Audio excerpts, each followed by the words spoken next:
360 بتوں سے گھرا ہوا تھا، 360 بت رکھے ہوئے تھے۔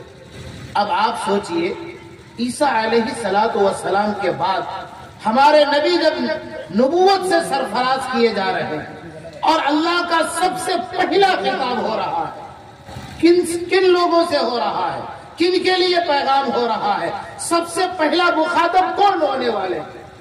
تو سب سے پہلے مخاطب وہ مکے کے لوگ ہیں، جن کے سماج کو، جن کے زمانے کو جاہلیت کا زمانہ کہا گیا، جاہلیت کا دور کہا گیا۔ جاہلیت کا زمانہ، جاہلیت کا دور اس لیے کہا گیا کہ ان میں ساری برائیاں موجود تھی، ان میں ساری خرابیاں موجود تھی، ان میں ساری بےہودگی موجود تھی، تو اس لیے اس زمانے کو جاہلیت کا زمانہ کہا گیا۔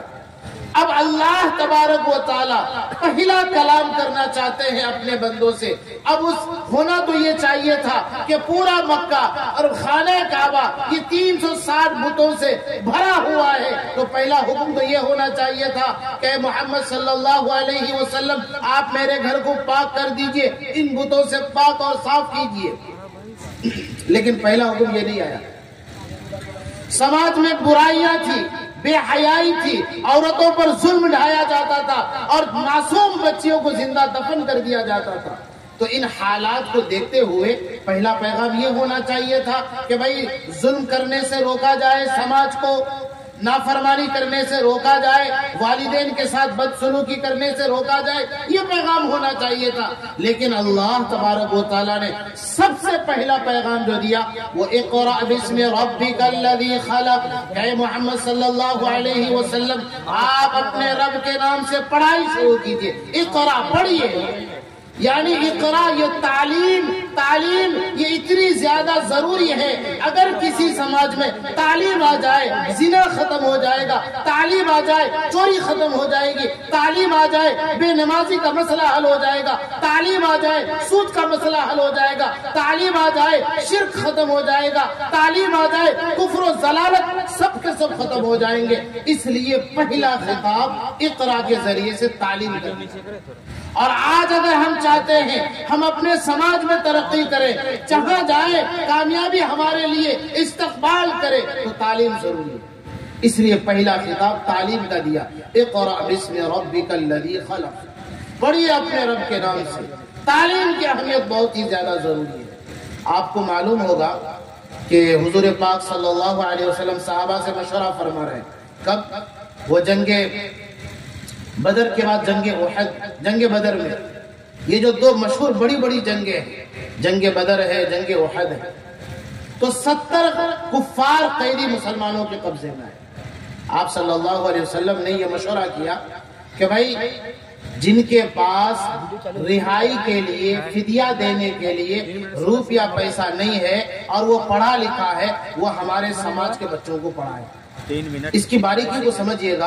اما عائشہ رضی اللہ تعالی عنہ فرماتی ہے کہ اس وقت نبی کے گھر کا یہ حال تھا کہ 2 مہینے تک گھر کا چولہا نہیں جلتا تھا، یعنی فاقہ کے دن گزارے جا رہے تھے، بھوک مری کا ماحول تھا اس سماج میں۔ تو آپ بتائیے جہاں پر گھر میں کھانے کے لیے کوئی چیز نہیں، 2 مہینے تک صرف کھجور اور پانی سے گزارا ہو رہا ہے، تو وہاں پر آپ چاہتے تو یہ کہتے کہ نہیں، تمام قیدیوں کو درہم دینا ہوگا، دینار دینا ہوگا، روپیہ پیسہ دینا ہوگا، تب جا کر کے انہیں آزادی ملے گی۔ لیکن آپ نے ایسا نہیں فرمایا، کہا کہ تم میں سے جو پڑھا لکھا ہے وہ ہمارے بچے کو پڑھائے گا، اس کے بدلے میں وہ آزاد ہو جائے گا۔ تو میرے بھائیوں، نبی صلی اللہ علیہ وسلم کا یہ واقعہ، یہ نمونہ ہے میرے اور آپ کے لیے۔ اگر ہمیں اور آپ کو بھوکا رہنا پڑے ہم سہ لیں گے، لیکن اپنے بچے کو تعلیم سے محروم نہیں کریں گے۔ یہ پیغام ہے۔ اگر ہمیں کرائے کے روم میں رہنا پڑے ہم اسے بھی برداشت کر لیں گے، لیکن اپنے بچے کو تعلیم سے محروم نہیں رکھیں گے۔ تعلیم بہت زیادہ ضروری ہے۔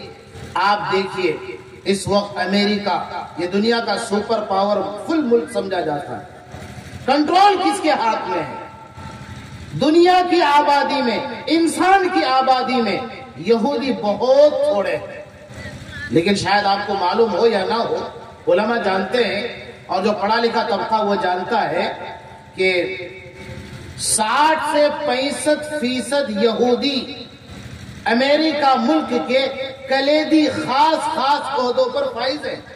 میڈیا یہودیوں کے ہاتھ میں، معیشت یہودی کے ہاتھ میں، وہاں کا کاروبار یہودی کے ہاتھ میں، بینکنگ سرمایہ کاری یہودیوں کے ہاتھ میں۔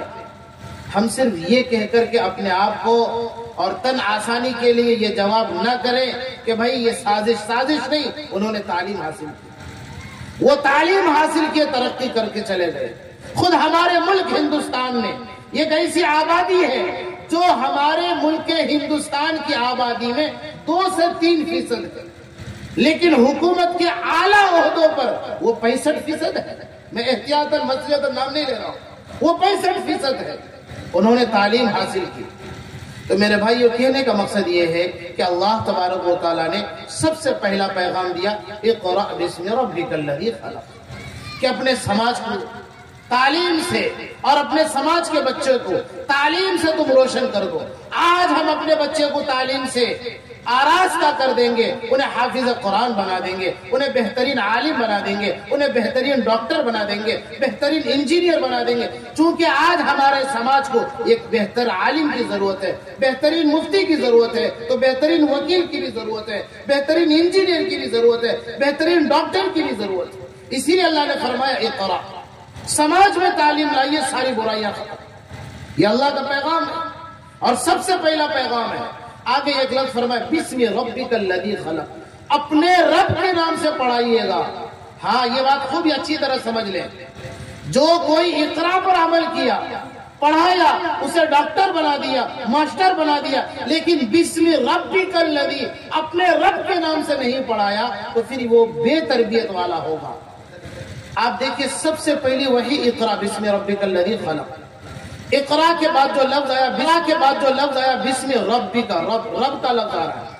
اللہ کے جو 99 نام ہے، صفاتی نام، اور بھی بہت سارے نام ہیں، تو بہت سارے ناموں میں لفظ رب کا لفظ استعمال ہو رہا ہے۔ یہ نہیں کہا کہ اقرا بسم اللہ کے نام سے پڑھیے، یہ بھی نہیں کہا کہ اقرا بسم خالق کے نام سے پڑھیے، یا یہ بھی نہیں کہا کہ اقرا بسم رحمان، یہ نہیں کہا، اقرا بسم ربک الذی، رب کا لفظ آیا۔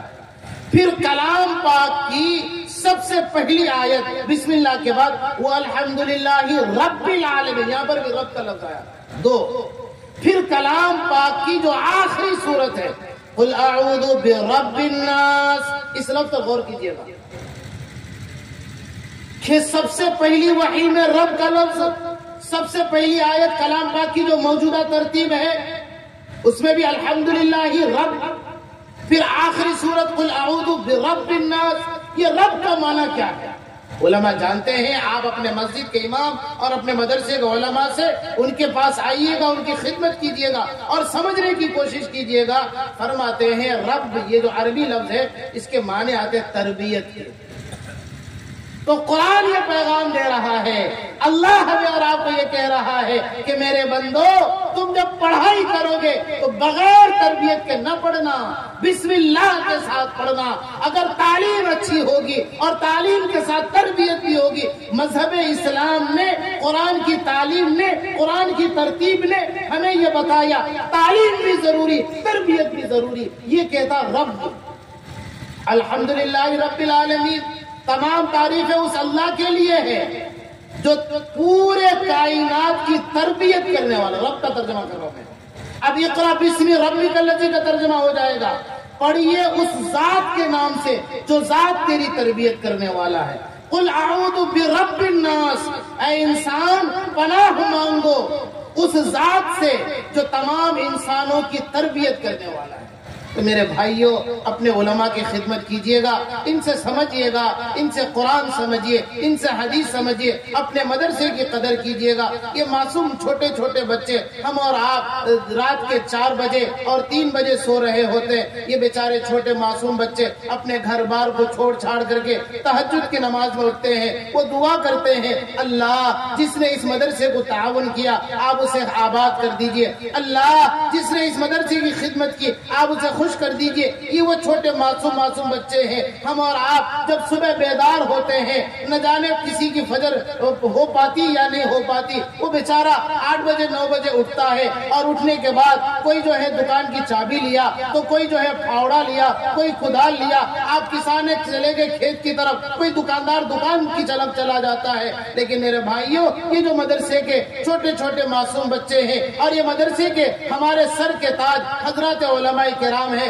یہ جب صبح کو اٹھتے ہیں نہ یہ پھاوڑا لیتے ہیں، نہ یہ کلہاڑا لیتے ہیں، نہ یہ کدال لیتے ہیں، نہ یہ دنیا کی کوئی چیز لیتے ہیں، بلکہ بسم اللہ کہہ کر کے اٹھتے ہیں، اپنے ہاتھوں کو دھوتے ہیں، وضو کرتے ہیں اور سب سے پہلے اپنے ہاتھ میں اللہ کا کلام لیتے ہیں. یہ بڑے خوش نصیب ہیں. کبھی مدرسے کی طرف سے گزریے گا، اپنی گاڑی کو روکیے گا، کسی بچے کو دیکھیے گا، بچے کا ہاتھ کو لیجیے گا، کہے کہ بیٹا ان ہاتھوں کو بلند کر دو، میں فلاں کام کے لیے جا رہا ہوں، میں کورٹ میں جا رہا ہوں، میں ڈاکٹر کے جا رہا ہوں. بیٹا کھڑے ہو کر کے کہہ دے اللہ یہ بڑے میاں ڈاکٹر کیا جا رہا ہے، اس کی بیماری دور کر دے. یہ کہہ کے جائیے گا، آپ کی زندگی بن جائے گی، ان بچوں کی حوصلہ افزائی بھی ہو جائے گی. کیجیے گا، قدر کیجیے گا، اپنے علماء کی قدر کیجیے گا. کل آپ کے یہ علماء اور یہ طلبہ سال بھر کی جو کارکردگی ہے، آپ نے جو مدرسے کو تعاون کیا، یہ جلسہ دستار بندی ہے، وہ کل یہاں پر وہ خاص طلبہ، چنندہ خوش نصیب مبارک طلبہ اور ان کے اساتذہ ہوں گے کہ جن کے سر پر وہ دستار سجائی جائے گی. محبت بھری نگاہوں سے ان بچوں کو دیکھیے گا، ان بچوں کو بوسہ لیجیے گا اور ان سے دعاؤں کی درخواست کیجیے گا اور کل کے پروگرام کو ضرور کامیاب کیجیے گا. آپ سب مجھ سے ہاتھ اٹھا کر کے کہیں کہ انشاءاللہ آپ خود بھی آئیں گے اور اپنے گاؤں محلے کے تمام لوگوں کو لے کے آئیں گے. انشاءاللہ ضرور لے کے آئیں گے. ابھی مفتی صاحب نے جو کہا گاڑی، اگر اللہ نے اگر آپ کو گاڑی دی ہے اس مدرسے کے لیے ایک دن گاڑی فری کر دیجیے گا. آپ مدرسے کے لیے یہ چھوٹی سی قربانی دیں گے، اللہ آپ کی زندگی کے سارے مسائل کو حل کر دے گا. کریں گے نا بھائی انشاءاللہ؟ اللہ آپ کے ہاتھ اٹھانے کو قبول فرمائے، اللہ آپ کے ارادے کو قبول فرمائے، اللہ آپ کے حوصلے کو قبول فرمائے. اور مرتے دم تک اس مدرسے کا تعاون بھی کرنا ہے، مدرسے کو محبت بھری نگاہوں سے دیکھنا ہے. انشاءاللہ عمل کریں گے نا بھائی؟